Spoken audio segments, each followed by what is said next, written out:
All right, guys, we are kicking this thing off, getting the old Briggs & Stratton cranked up over there. Waiting for a couple people to come in here. The stream has officially just started. Legally on America here. Again, I am Paul Glasgow. Friday night stream. We're gonna go ahead and get rolling here. I'm gonna slowly kick things off to wait for folks to come kind of stroll into the room. Although we usually have a pretty fast start up on Friday nights. People kind of pile in here pretty quick, so that's always kind of a cool thing. But again, I am Paul Glasgow. This is Legally Armed America, and we are live again, like we typically do at 10:30 p.m. on Friday nights. You can go to LegallyArmedAmerica.com to catch this feed if you're not on YouTube. We've changed some things up this week, so things are going to be a little bit different in terms of how you can access us. A lot of times if I'm promoting this on Instagram or wherever else, I'm saying go to our the Legally on America YouTube channel, and now it looks like I'm just going to hopefully be able to tell you go straight to LegallyArmedAmerica.com, and you can click on the link from there and stream from there. We've made some changes this time.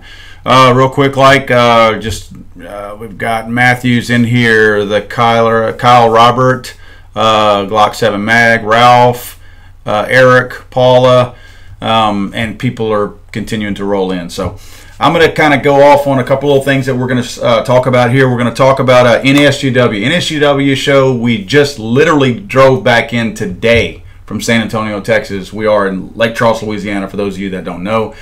We drove over from San Antonio. We've been in San Antonio since Tuesday at the NASGW show. That's the National Association of Sporting Goods Wholesalers. It's a pretty cool show. It's closed to the public, but of course wholesalers and media can go. Typically what you see there is a lot of the products that are going to be introduced at SHOT Show, you see them behind closed doors. You can talk about them. Many of them you can't always take pictures, you can't always take video. In most cases, if it's a product that they're not quite ready to launch, they don't want you to talk about them. So we won't. I mean, we're not going to, there's some things that we saw that we're probably not supposed to talk about, and we're cool with that, As you all know, most of the buzz is for SHOT Show is going to start around Christmas time and start kind of trickling out all the way up until SHOT Show. So we'll wait for that to happen, but we've got our own pictures and things like that now. The cool things, excuse me, we do have some cool things that we can share with you, some things that were either already out or some things that are coming out right now that we can talk to you about. So I'm going to go over several things. I've got 3 that will go in somewhat in depth and a few others that we'll just mention and talk about. First, I want to kind of talk real quick about some of the things I see. Go Astros, exactly. Last I saw was 7-1 against the Yankees. So I'm assuming, I think it was top of the 9th maybe. So I'm assuming they probably pulled it off. So thank God. Obviously they lost the knack to play, the will to play while they were in New York. So maybe they just wanted to win it back at home in Houston. Anyway, sorry, this is not a sports show. I want to talk a little bit about the, we've had conversation. I believe it was last week or the week before. I don't remember exactly sure. And maybe most of them we've been talking about is about how the gun industry has a knack for, even whenever we're under attack, for eating our own, for going after each other within the gun industry. And saw it on a different level this week. Some people that we kind of casually know. We are not big time like some of these big time quote YouTubers and guys like that. We have a local television show down here in Lake Charles, Louisiana, and we just happen to take a lot of our content and upload it out there onto the internet, and that's how it winds up out there.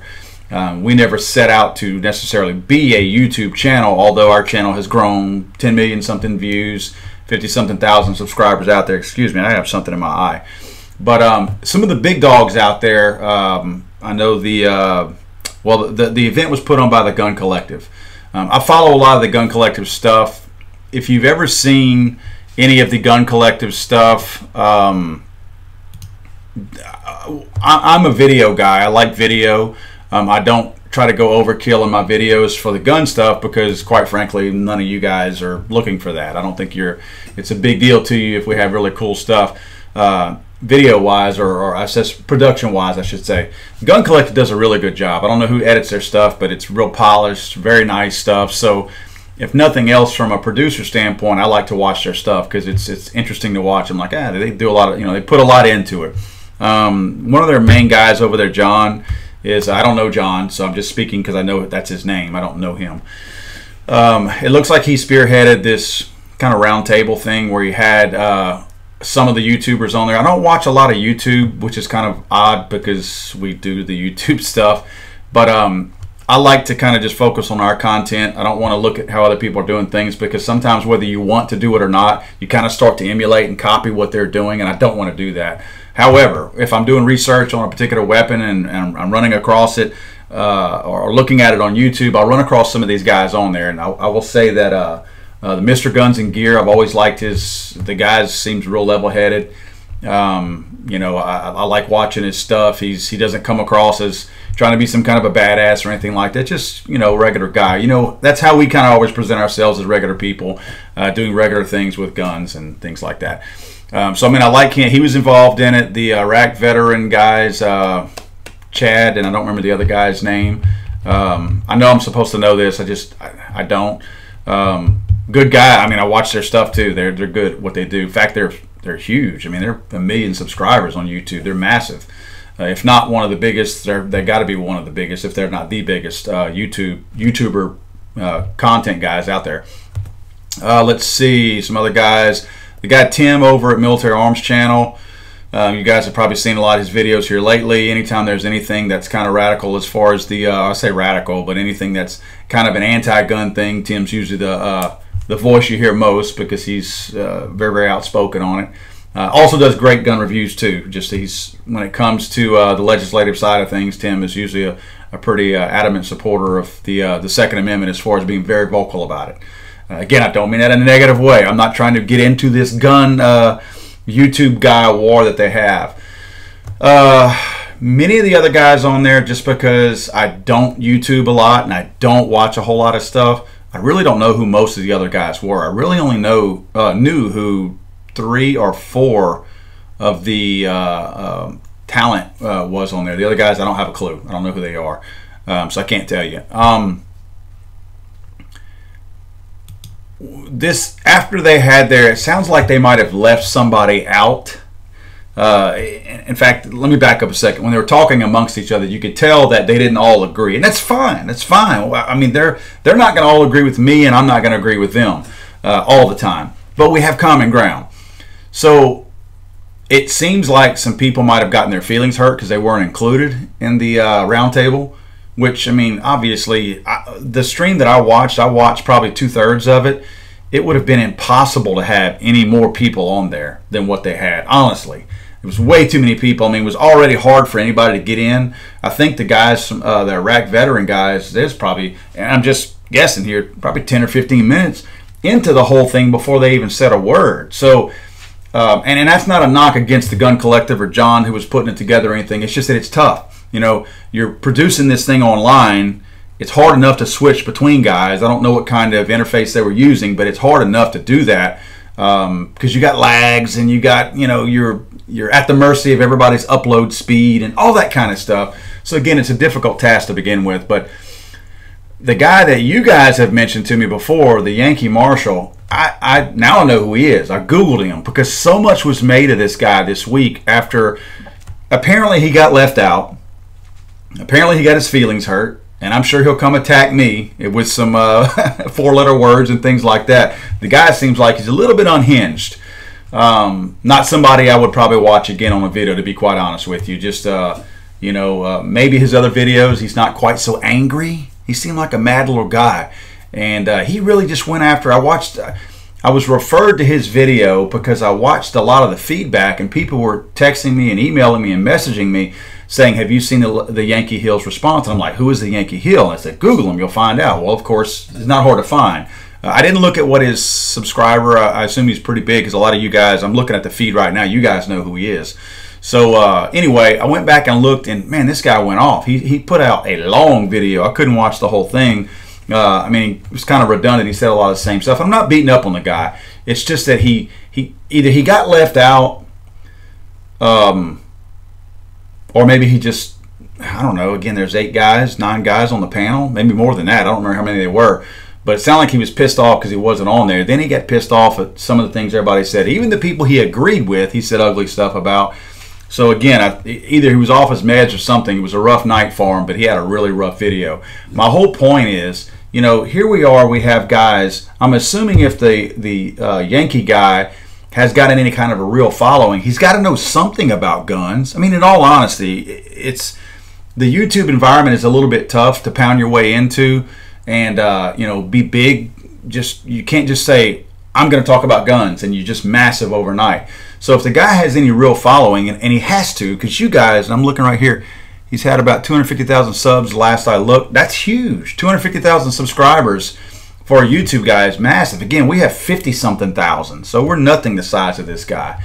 But he's got to know something about guns. Again, he can't get up there and just drop F-bombs and act like a fool for, you know, hours on end and get that kind of subscriber base. He's got to be, you know, good at something. So again, my point is that he's attacking all these other guys. I don't know if it's because he's mad because he got left out, or if he truly doesn't like what they have to say. In fact, again, he had to have liked, he was saying how some of the guys, he liked what they had to say, but he was bashing them too. And then some of the guys on the channel were arguing with each other. And then I've seen other comments after all this took place. Look, guys, now is a time, and we're about to go into it, where we have massive legislation that's being proposed by both Democrats and Republicans. Now is not the time to play sides as far as politics go, but we got to play sides as far as what it comes to what we're trying to defend. Everybody has this crazy false sense of security that because we have a Republican-led Congress, that we're good because we have a Republican president. Guys, I said it last week and I'm going to say it again. Do not get sucked into that. I voted for Donald Trump, okay? But I know Donald Trump is a people pleaser. Donald Trump is not stupid. I know he does some stupid things sometimes, but he's not stupid. Donald Trump is going to do what Donald Trump feels like the people like, or whatever. You know, Donald Trump has his past of everybody's ragged on him for he voted or he supported some Democrat things in the past, and that supposedly he was a full-blown Democrat in the past, and now he, you know, turned Republican, and now he's got these same views of Republicans, and then he becomes a Republican president. Clearly, Donald Trump, I'm not saying he's not a principled man. At his core, he's probably a principled man as far as values go. But as far as political values, I don't think Donald Trump is really principled. I think Donald Trump, and this is just me talking, I think Donald Trump is more, he really wants to please people. That's what his goal is. And if Donald Trump gets the feeling like what's happening right now with the emotion, the heightened sense of emotion going on after this Las Vegas shooting, it's very possible that Donald Trump thinks he feels the pulse of the United States, of the citizens, and says, you know what, I think the American citizens they're ready for gun control of some sort. And Donald Trump could very easily pivot. You know, just because he went and had steak dinners with the NRA last year at the NRA show does not mean Donald Trump, even if he is a card-carrying NRA member, does not mean that he's the guy that's going to save us no matter what. I don't think Donald Trump feels real strong and is principled as far as the Second Amendment goes. Again, I think if he feels like the mass of the American public is behind him on supporting the Second Amendment and not backing any kind of legislation, then yeah, I think Donald Trump is on our side. But if Donald Trump is being led by emotion in any kind of way and somehow feels that the American public wants gun legislation to be passed through, regardless of what it is, I do feel like Donald Trump would sign something that came across his desk. And again, for those of you out there, and I'm not looking at the feed right now, those of you out there that are huge Donald Trump fans, don't come at me with this. I'm just giving you my opinion. If you haven't picked that up on how Donald Trump operates yet, again, I voted for the man. But if you haven't picked up yet that that's how he is, that he can move with the wind depending on what direction the wind is blowing, then you've got a long way to go. And politics is going to be a rough road for you if you hadn't figured that out yet. Politics, Donald Trump is not your standard politician. He is not going to toe the party line just because that's what the party wants him to do. And quite frankly, don't trust the party right now because the right is not doing what they're supposed to do to protect us either. So we've got to, look guys, we got to do it ourselves. That's why I'm so, I don't want to say upset because I'm not upset at these guys, these YouTube guys going at each other. And believe me, if someone comes to me, I'm going to defend myself. So I get it. I mean, if you retaliate when you have to retaliate. But man, look, with social media being what it is and digital media being what it is, these guys, the Mr. Guns and Gear, Military Arms Channel, Tim over there, the Iraq veteran guys, and somebody mentioned it was Eric and Chad, the Gun Collective, John over there, and even the Yankee Marshal. Somehow or another, we've got to pool our resources and at least find a common goal that we can all try to defend. I do believe everybody that I just named, even the ones that are going after each other's throats right now, I know they all support the same core belief in the Second Amendment. I know they do.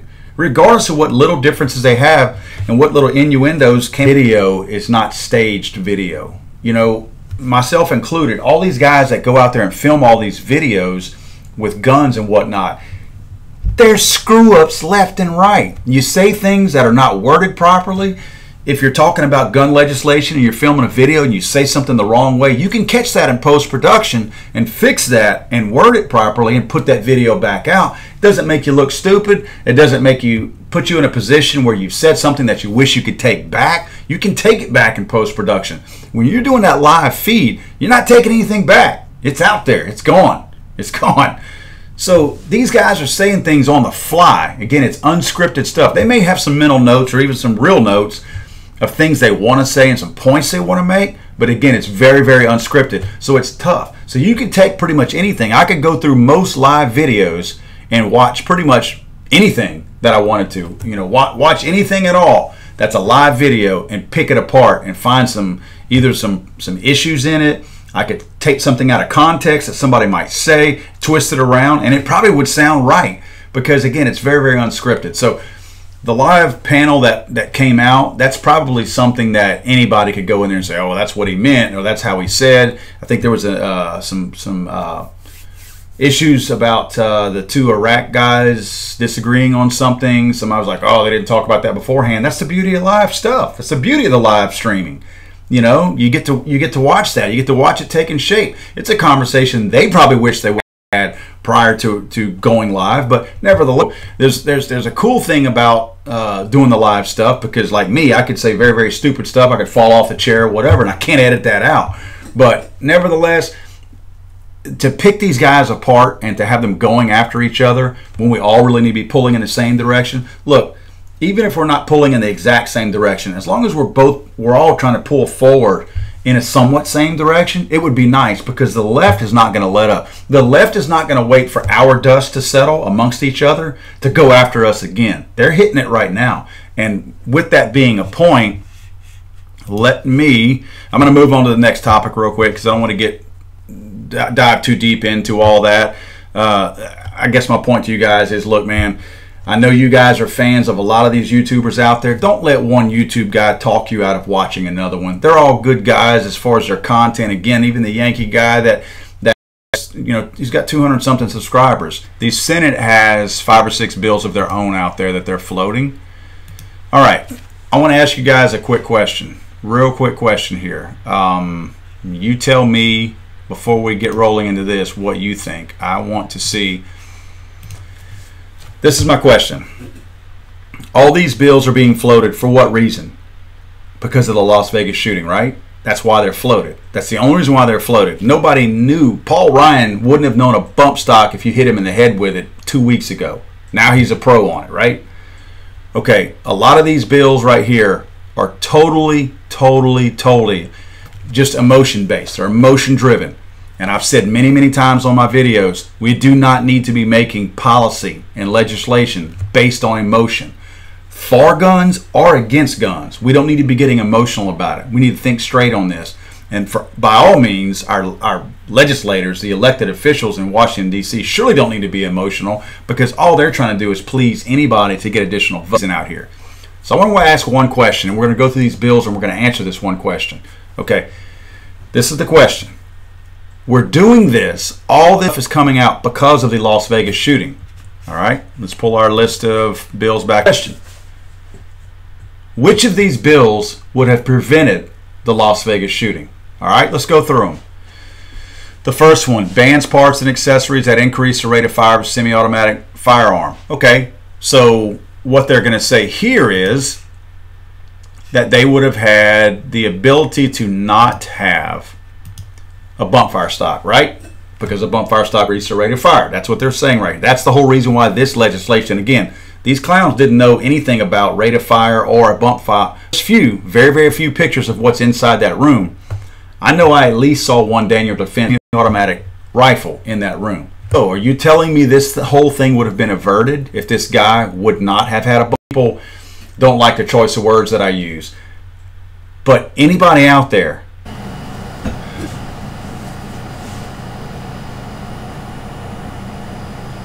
all right, guys, we're trying it again. Hopes of trying to move everything over to fiber with AT&T, and there I see we got a little bit better internet signal right here. A little bit better. Yeah, we're in the process of moving over to a fiber AT&T line, and right now we have a local cable and it's garbage. So, all right, are we back? Everybody back? I'm showing my signal's pretty solid right now, so if we're back, we're back for now. Sorry, Jared. I apologize for the bad signal. Suddenlink Cable is who I have right now. I do not recommend them ever for anything. So if you got them, get rid of them. Tell them I said they suck. So we're going to try to get rolling again. My stream health still shows pretty bad, so I apologize if it craps out again. I got nothing else running on it. I may have, let me see here. Let me close out a couple of these. Of course, we're talking about upload speed, so I don't think it's going to make much difference. But let me close these windows out here. All right. Let me try to get back on what we were talking about. Oh, we're talking about these bills. Okay. The thing that I wanted to ask you guys, and just to get your thoughts on, you help me answer these questions, is would any of these have stopped the Las Vegas shooting? Okay, even if the banning of parts and accessories that increase the rate of fire of a semi-automatic rifle, and they say firearm, that's not accurate right there either. It's actually in the bill. They're not even putting the right thing in here. It says it's semi-automatic rifle, fire rifle. If for some reason this would have been passed prior to the Las Vegas shooting, this guy had at least 15 or so additional rifles in his room that he could have very easily shot with. And again, semi-automatic without a rapid rate of fire is actually more effective and more accurate. The second one, bans online sale of ammunition. Come on, if this guy wanted to get ammo, first of all, we don't know if he bought it online or not anyway. Secondly, would that have made any difference? If a guy wants to go shoot a bunch of people, is he really going to probably get it online and wait? Isn't that the thing that the left always wants us to do, is wait on something? Do you think if this guy was doing a knee-jerk reaction for wanting to do a mass murder, that he was going to take the time to order something online in bulk? No, he would have gone down to Walmart or wherever else and he would have done that.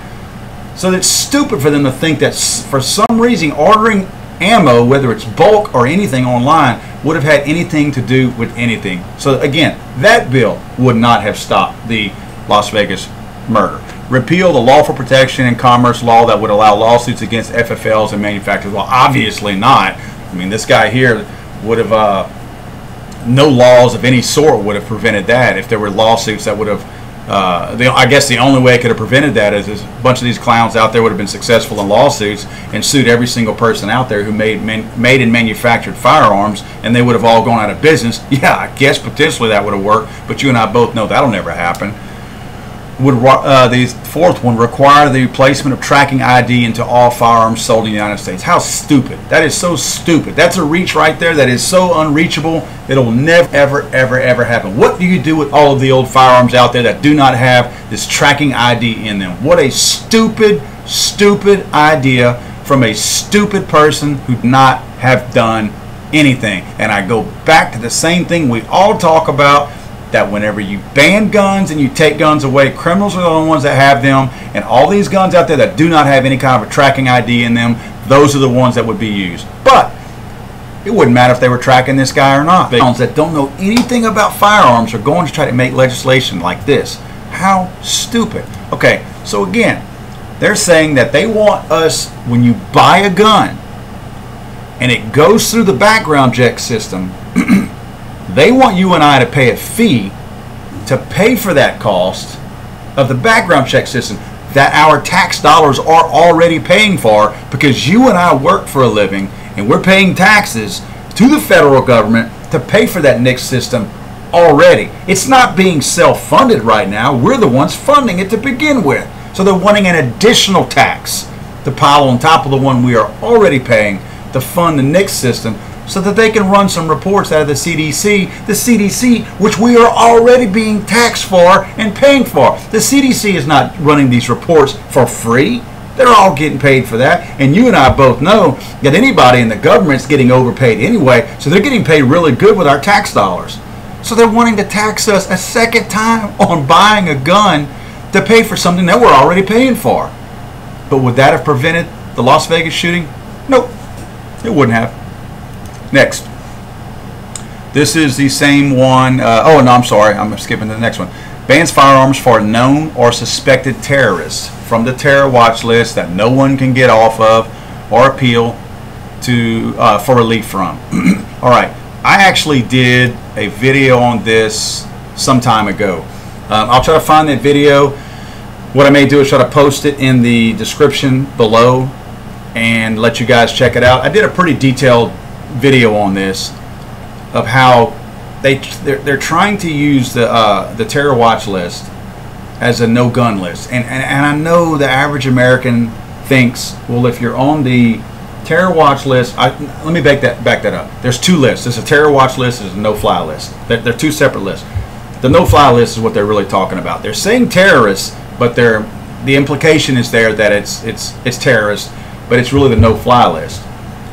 Anybody can be put on the no-fly list. Ted Kennedy, who probably should have been on the no-fly list, was accidentally put on the no-fly list. Okay, that guy was a senator no-fly list accidentally and couldn't hardly get his name off of it. Everybody else, that was just being looked at. So it's not the right list. The reasons you go on there, they're trying to say that when you go on the terror watch list, you can't have guns or buy guns. So if I accidentally get put on the terrorist watch list or the no-fly list, I keep saying the wrong one. If they accidentally put me, Paul Glasgow, on the no-fly list, suddenly I can't have guns anymore. It was an accident, but I can't have guns until I prove that I don't belong on the terrorist watch list, which there is not a process to take my name off of it. I'm sure at some point I can appeal. I mean, it's not like a form you fill out. So is that legit? No. Would that have stopped the Las Vegas shooting? Absolutely not. Heck, the guy was a pilot, for God's sake. All right. Bans parts. This is very similar to the first one. Bans parts that increase the rate of fire. Semi-automatic firearm. Nope. Wouldn't have changed anything in the Las Vegas shooting. Institutes a 3-day waiting period nationally for purchase of a handgun. Another really stupid law. Okay. This, since at least June, I know I saw some reports that since June he's been purchasing firearms. So a 3-day waiting period, would that have stopped the Las Vegas shooting? Absolutely not. What a stupid thing. I can guess that what they're aiming at is some guy that wants to go shoot his estranged wife who you just saw with her new boyfriend or something like that, or just is a whack job that wants to go kill a whole bunch of people. I guess they're trying to say it doesn't have a 3-day window to it. You're just not. Then what? The next legislation comes up. Now we got to wait 10 days. Then the next guy goes out there and waits a month after he buys his gun and mows a bunch of people down. Now we got to wait 6 months. 10 days wasn't enough. You see what I'm saying? You give them something, they keep taking it. You can't give in to stuff like this. That's what bothers me about this. Slippery slope does not even describe what these people are after. All right, here we go. Expands reporting of multiple firearm sales. What a stupid things are. All right. These kinds of things right here, who out there, let's go back real quick. Institute 3-day waiting period. Would that have stopped the Las Vegas shooting? No, absolutely not, because he'd been buying his guns for months. Expand reporting of multiple firearm sales. Okay, for what? And I'm not trying to be cute. For what? What's your basis? What's your basis for reporting number of firearms? How many firearms? So are you saying more than one? So if I buy more than one, I have to be reported. So who do I get reported to? Who logs that? The ATF, the NICS system, the local gun dealer who's already inundated by paperwork from the ATF as it is? Who collects that? And who reports? And who pays for that person reported? Oh, is that another tax that we get later on? Because now we have another process, another step in the process that we got to pay for? No, that would not have stopped the Las Vegas shooting. Another stupid suggestion. I'm going to have to go back and look and see who's suggesting these things and let you guys know, so you know if these people, these stupid idiots that are in your area, the ones that are proposing these things, vote them out. It's Democrats and Republicans, and they're just plain stupid. That blows my mind. Okay, would ban possession and transfer of large capacity magazines, more than 10 rounds. Oh my God.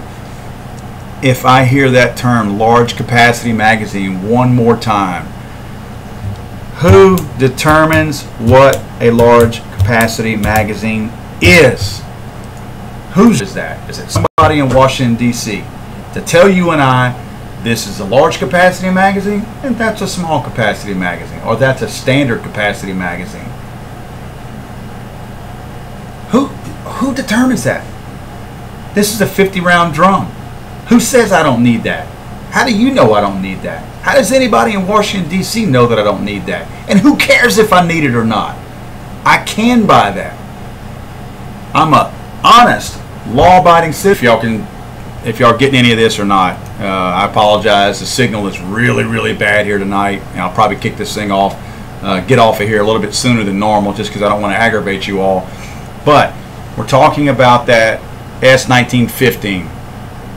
I get it. You guys are saying it's not working. I can't do anything about it. I'm just going to keep talking for those of you that can see or hear.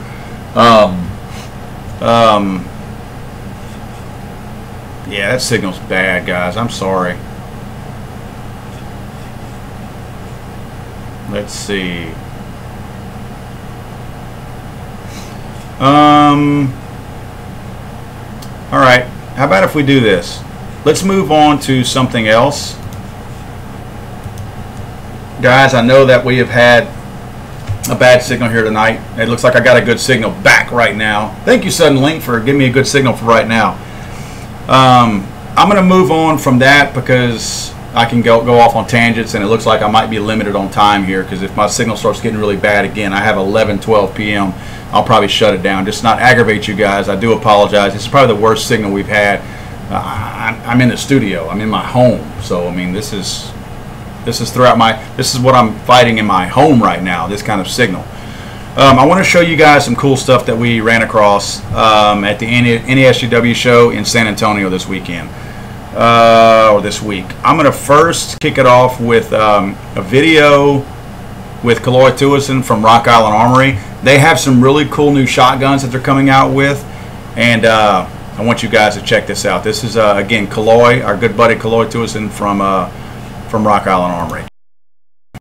Hey guys, I'm here with Kaloy from Rock Island Armory. This is the VR60 from Rock Island Armory. I know that sounds kind of odd because we used to see the 1911s over there. But this is a really sweet deal. Kaloy, tell us about it. Hey everyone, just want to let you know that Rock Island Armory has always had our guns made out of the Philippines, but what we decided is we want to work exclusively with another Turkish company instead of working with the Philippine company. They have always this AR type 12-gauge shotgun with a 5-round magazine.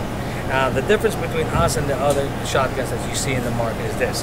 One, we're going to be price point better. Two, since we're working exclusively with them, we have put our logo in there, so it's called the Rock Island VR60 shotgun. By putting this logo, you're going to get a limited lifetime warranty. It's not going to be 1 year, it's not going to be 3 months, you're actually going to have a lifetime. If we're going to stamp it, we're going to back it up. It's just that simple. And this shotgun is pretty much good quality make, because we're exclusive and we make sure that they bring in quality products and light and easy to manage. So this is something that will be fun for you and for everyone else.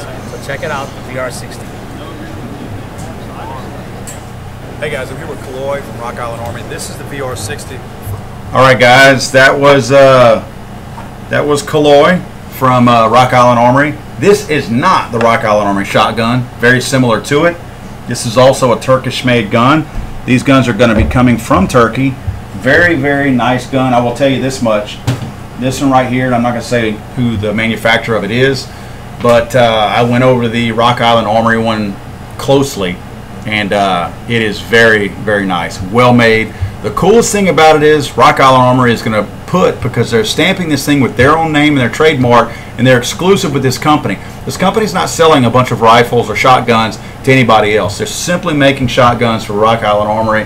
Rock Island Armory will import them under their name, and they'll distribute those in the United States as a Rock Island Armory firearm. So you will get their limited lifetime warranty with that shotgun. That's pretty cool. That's pretty cool, because I mean, a shotgun can take some abuse.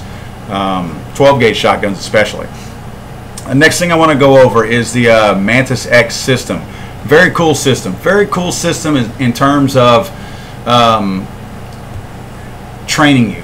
And let me show you this video real quick. I think this will probably answer some questions that you might have. And let me get the video rolling. Here we go. They have a really cool product out called Mantis X. It's kind of a cool little trainer, so to speak, that you fit on your rail system of any particular weapon that you want to try out. It does a number of things. I like to look at it in terms of using G's to measure various things as far as a training aid in shooting. Also, tell us a little bit about the product itself. Cool, happy to help. So this is the product itself. This little black thing here, put it on your gun. This is just a CO2 pellet gun made by SIG for demonstration purposes, but it's really designed to go on your gun. So you get used to your grip and your trigger as opposed to getting used to something else that you're actually not going to shoot when you really need to. So put it on your gun. And it's really for dry fire training at home, also live fire training. So what this does, this sensor is like a split second at a time right as you're yanking that trigger or pressing hard on this one. We'll see what it does. 81.4, much better. You see, the lead and the aim and the hold was much more controlled, and you pulled it a little bit to the right there before the shot went off. Now the red here, these guns happen to recoil downward, just how they're built mechanically. Now, typically how they're used, you can look at individual shot analysis if you want to. A lot of people look at groups, say what overall pattern. You pull this one to the right, you pull the first one up, but do you have a certain tendency or issue? You don't really see that unless you take a number of shots. So go ahead and take about 10 or 12 shots and look at the overall pattern. Okay. I'll clean these two up, give you a fresh start, and then we'll do some analysis. All right, you ready? Yep.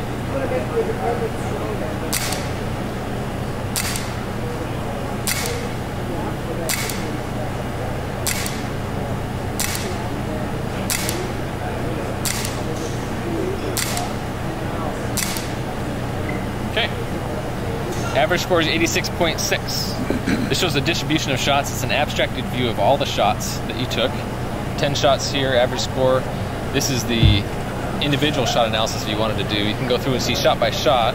You're very consistent. There's this flyer here, what happened. That one you pulled down pretty hard to the left. Other than that, generally consistent. Your best shot is 93.9. You took very good control, everything right on top of each other. That's a perfect shot. Now, looking at this aggregate, you can see you have a tendency to pull down to the left. A lot of people, it's the training scars based off of bad habits. It helps to root out those issues early on, so when you go to the range, you're actually more effective there as well. But like I said, it is designed for live fire and dry fire. What made you want to design something like this? Are you a shooter? I am. Okay.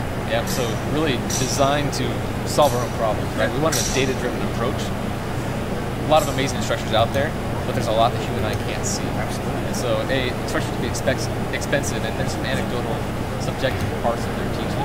Very valuable stuff, and a lot of instructors use this as an aid for them to help them see stuff that they couldn't otherwise see. So right. Is there something data-driven that we can use at home and at the range that will help us hone our shooting habits more effectively? I see you can get it at Amazon, a lot of other places, at brick and mortar places. Yep. MantisX.com is the website. Just out of curiosity, this whole setup, I know you downloaded an app onto your smartphone too. What would the MSRP be on something like this? So most places sell it for $149. That's the cheapest you'll find is $149. On Amazon, I think it's $159.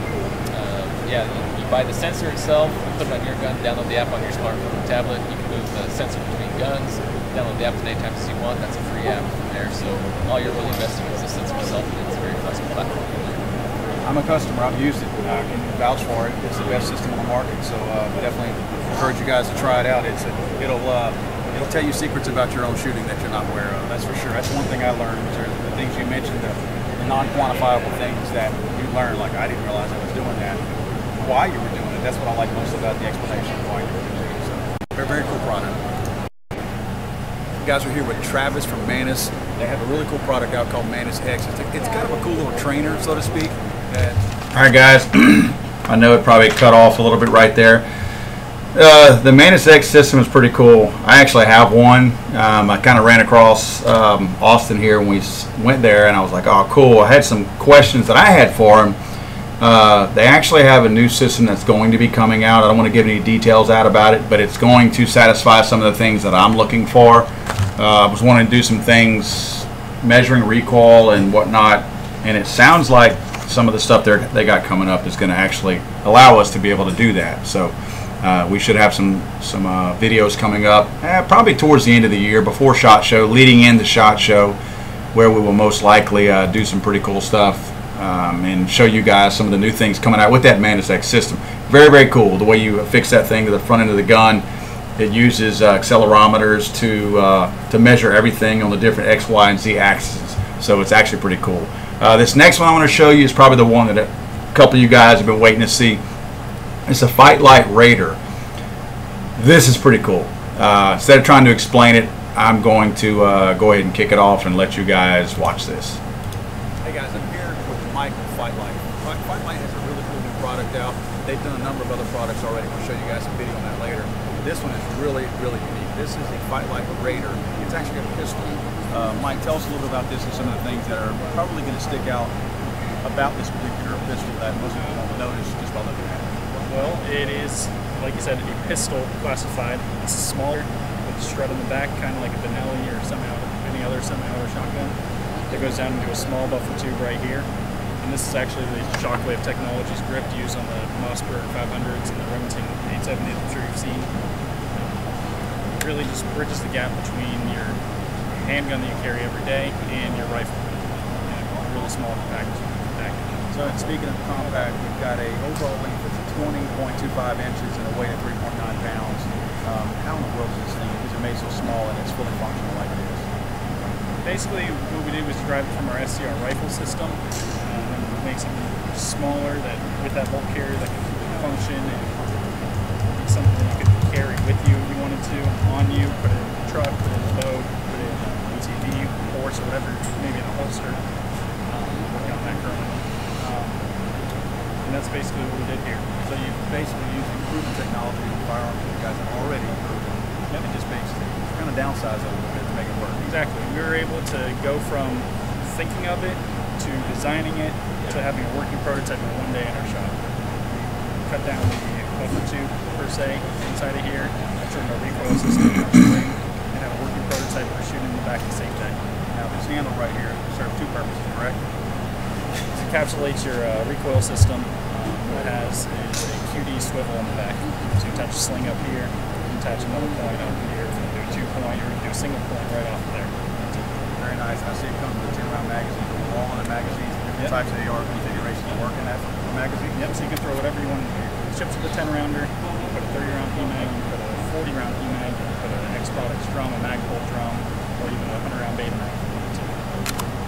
Guys, you can find this at FightLite.com, FightLite.com. Mike, thanks for hanging out with us. Thank you.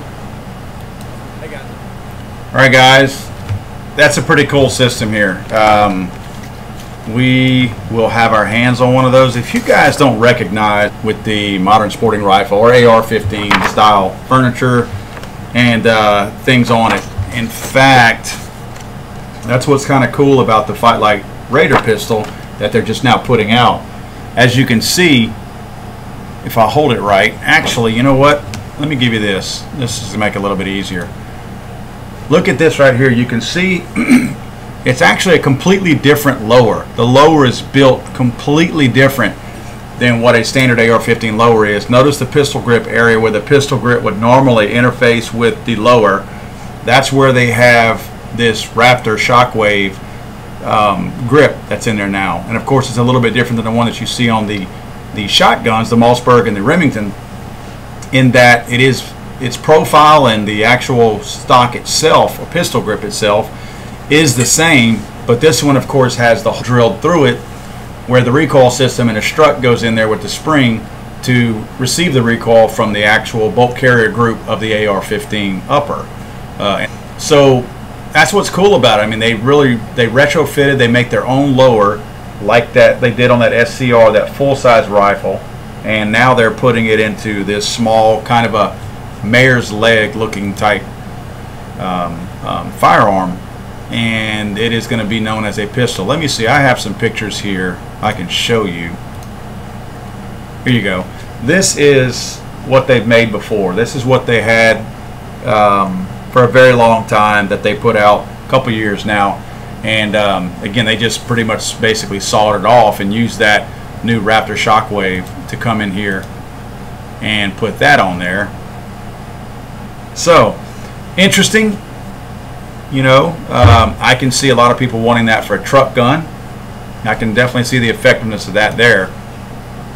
So maybe it's something a lot of people get. They will be shipping. Let me see here. Oh, here we go. November 1st, they're shipping. So a couple of weeks they'll be out. Mike and the guys over there, look, man, really cool, straight up guys. I always like. Website is FightLite.com. Light is spelled L-I-T-E, not L-I-G-H-T.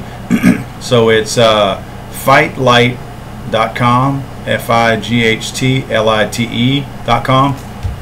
Check them out. If you buy anything from them, tell them you saw it here at Legally on America. Guys, I got another crappy signal, it looks like. I'm gonna excuse me, I'm gonna look at some of your comments and questions. We'll close out the last 2 minutes with me looking at your comments here, and you know, kind of answering some questions. If you guys have any questions, I'd be happy to try to answer them. Again, my apologies for the garbage signal that we have tonight. It does not appear to be getting any better, so we definitely won't run over tonight. By next week, hopefully I will have some fiber optic line running to my house, and this signal issue will be cleared up. We've had a rough signal one other time. This is the worst it's ever been, so again, my apologies for that. I appreciate you guys hanging out with us on a Friday night at 10:30 p.m. Central Standard Time, and the fact that you do that, I would like to do what's right here. While I'm looking through some of you guys' comments, I just want to reiterate what I said earlier about the YouTube guys. You know, if you want to take a side and, you know, support somebody based on what their stand is, that's fine. I mean, we all do that. We all pick a team that we pull for and that we like and that we support. But in this instance, we are really all in the same thing together. I mean, that's like somebody saying I hate football, and they or they like football, and they're pulling for one team, but they hate the sport. You know, we've got to do what's right for the gun community and the Second Amendment. Because again, like I said, the left and the ones attacking rights that really do want us to not have any guns. You want any proof of that? You hear a lot of people on the left, oh, nobody's trying to take your guns. You go look at the views, the comments on our videos. We've got a video out there that's got 1,000,003 views on it. Go scroll through that and look at what the liberals are leaving comments on there. And it is, they do want to take your guns and mine away. Don't be fooled by that. That is the end game for them. They're not going to wait for the dust to settle while we pile on each other in the gun community and beat each other up, and then suddenly, for some reason, they're going to back off and say, all right, y'all get done, and then we're going to go at you again. They're coming at us no matter what. We have got to be prepared for that. Sit back and wait for Donald Trump or the Republicans in Congress to save us. We got to do this on our own. Looking at some of you guys' comments, let's see. Why the headphones? I'm listening to the feed in here. It's distracting to me to have everything else going on in here. I've got an air conditioner going, and I can, if I don't wear the headphones, it's just, I'm not hearing this signal. I can hear my voice coming through the mic, and I can monitor it to make sure that I'm not clipping out. If you guys remember, I had a mic a couple of weeks ago, and when I went back and listened to or watched the replay, it was really distorted. If I raised my voice a little bit like this, it distorted the mic, and I didn't know that. I mean, I couldn't see it. My meters over here weren't showing red, but it was giving you guys kind of a crappy signal. So this way I can kind of monitor talking, or I can tell if my mic stops working, and they keep my ears warm. Big Mo says we got a Lake Charles gun show on the 4th. I'm assuming you're telling me and not asking me. I suppose there is. I know that there's always January, April, August or September-ish, and then there's a November one, because usually that's a time where I can get my guns for my Christmas present. So it looks like, yeah, and Eric says yes, they do. So good, and it's great. I mean, that ought to be a good one. Should be some pretty good participation. I know it wasn't bad. You know, a lot of the industry was really slow, especially before that Las Vegas shooting. Industry had slowed down quite a bit, and that was still a pretty solid show at that one. I like that show because there's a lot of old guns there too. There's actually an older man from New Orleans that has some guns that I'm actually got my eye on one of his older FNFALs. I have a newer FNFAL, but he's got an old wood stock one, and I'm really thinking about. I hate to shell out the bucks for it, but man, if it's still there, I may be tempted to go ahead and go put my hands on it. And boy, if I put my hands on it, I'm probably coming home with it, because I almost did a couple of months ago whenever they had the gun show in the Civic Center. So, guys, I'm gonna shut this thing down. Signal, oddly enough, the signal seems pretty solid right now, but I'm gonna shut it down. Next week, hope to have this internet signal issue resolved. I've got to get rid of Suddenlink. If you're in the Lake Charles area, get rid of Suddenlink. It's garbage. And hopefully I have some fiber optic. And that's going to allow me to really send a quality signal to you guys up. I'll be able to do a few more things too. I can play more videos and whatnot and make this thing a more quality stream when we're doing a live stream. So again, hey you guys, I know depending on where you're at, probably some bad weather this weekend. I know here in Louisiana we got some rough weather coming, so be safe this weekend if you're out on the road. If you go to the range, try to stay dry. I look forward to seeing you guys next Friday night. And please, guys, please, please, please, don't sign these petitions that are going around about these bump fire stocks and all that. That's a little bit of a. I think it's redirecting our efforts. Can't ignore that phone call. Somebody's got to answer that phone call. Call them, call them, call them. Don't call them once. Call them again. Keep calling them. Tell your friends. Tell your family members. Call these people. Tell them none of these bills. Scrap them all. If you have to, read down the list of the bills and tell them none of these. None of these. And if you have to, tell them exactly what we just said. Not bill would have saved the lives of people in Las Vegas. Wouldn't have. It wouldn't have. We know better. Tell them that. Tell them. Tell them that they are making decisions based on things that they do not know anything about. And tell them that you do. Because believe me, there are some things they're better at than what you are. So tell them, hey, I'm a gun guy. I know guns. You don't. And you take the time to school them and tell them these bills are junk, they're garbage, and the best thing you can tell them, I end every email and every phone call that I say or send to a Congress this way. I will vote you out of office. You will lose your job if you support this bill. Threaten them with their jobs. Tell them, I will vote you out. And tell them I will tell every one of my family members and friends to vote you out because you are anti-gun and anti-Second Amendment. Do it, guys. You got to do it. You got to fight fire with fire. They don't care about us, so we got to care about ourselves. And we got to fight this fight for the Second Amendment. We'll see you guys next week.